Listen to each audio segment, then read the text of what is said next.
একটা সময় ছিল যখন পশ্চিমবঙ্গে বিজেপি মানেই দিলীপ ঘোষ।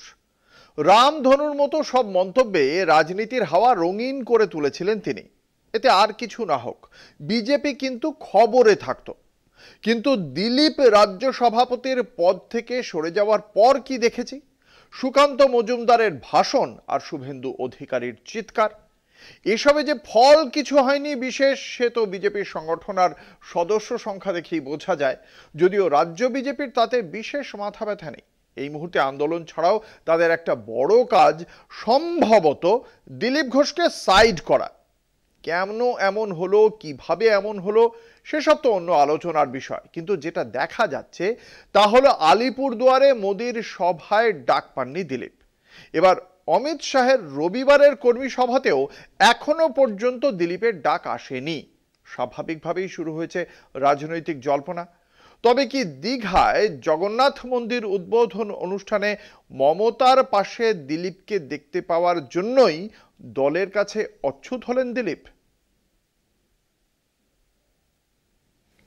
মোদির পর শাহী সফরেও কি ব্রাত্য দিলীপ ঘোষ?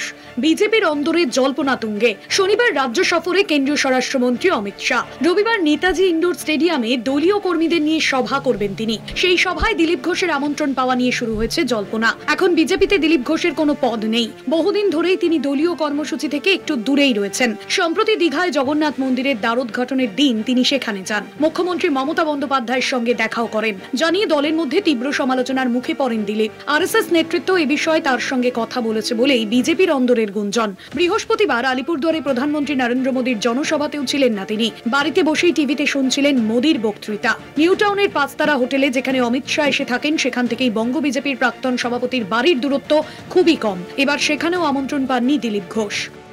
বড় নেতাদের সঙ্গে না ডাকলে আমি যাই না। বড় নেতাদের মান সম্মান আছে, তো তারা যাদের ডাকেন তারা যায়। আর আমি প্রয়োজন হলে, আমার প্রয়োজন হয় না কারোর সঙ্গে। আমি তো সংগঠনের কাজ করে নিচে, যখন প্রয়োজন হয় তারাই ডাকেন, আর কি করতে হবে তারা বলেন, সেটা আমরা পালন করি মাত্র। তবে তিনি যে আজও একনিষ্ঠ কর্মী সে কথা নিজ মুখেই দাবি করেছেন দিলীপ। না, অভিমানের কি আছে?